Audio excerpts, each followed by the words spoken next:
Hey guys, I have a really exciting afternoon. It's actually not that exciting for the horse. The horse has had laminitis or is currently suffering with laminitis. And the vet's coming to meet me here and we're going to have a look together, which is so rare. And I'm so excited to speak to the vet, work together, Yeah, it's going to be great. So hopefully she's okay with me making a little video, and I'm going to document it and show you exactly what we find. Fingers crossed, nothing significant. Hey guys, how's it going? As you can see, I am incredibly excited to get my lead vest on to protect me from the radio waves. But this was a really great afternoon, and Mark is there, who owns the horses. He actually helped out the vet holding the plates so they could take the x-rays or the radiographs of this little pony, which we suspected had some changes to its feet due to a recent laminitic episode.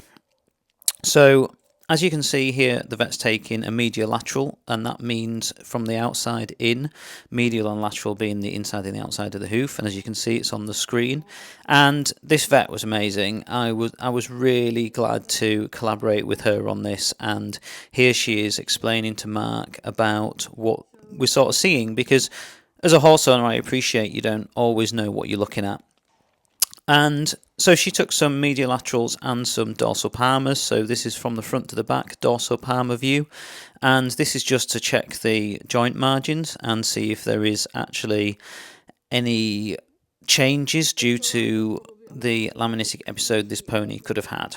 Now, this pony was due for shoeing, and we didn't shoe her last time because she was really sore.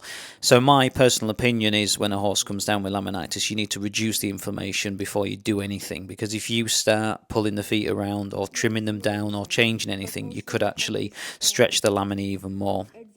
And this here is just some more views of the vet explaining what we're going to do.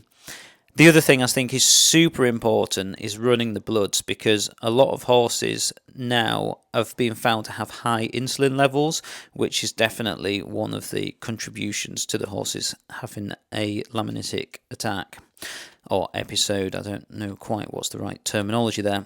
But as you can see, we did all the diagnostic work, we had a good chat, and then off to work that I went.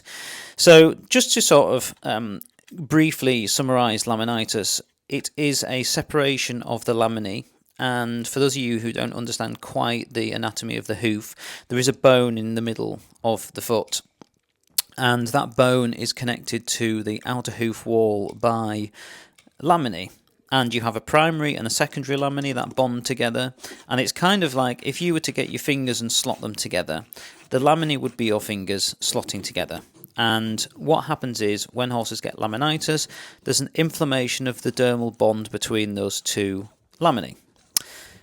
And that pulls away, and that causes quite a lot of discomfort for the horses.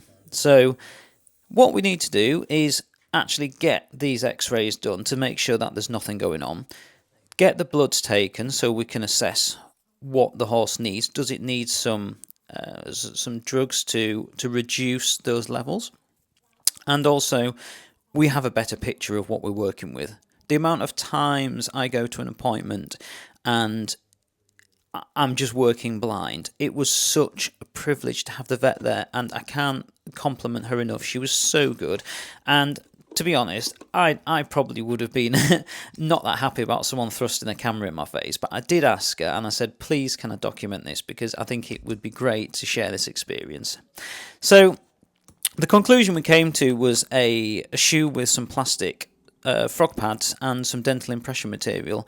And in the past, heart bars would have been a go-to, but actually now with this technology, we can actually put those plastic pads in to help increase the blood flow. We can protect the foot, we can add some dental impression material to absorb some concussion, and we can reduce the leverage by trimming the toe back like I have done here. So I hope that explains that one for you.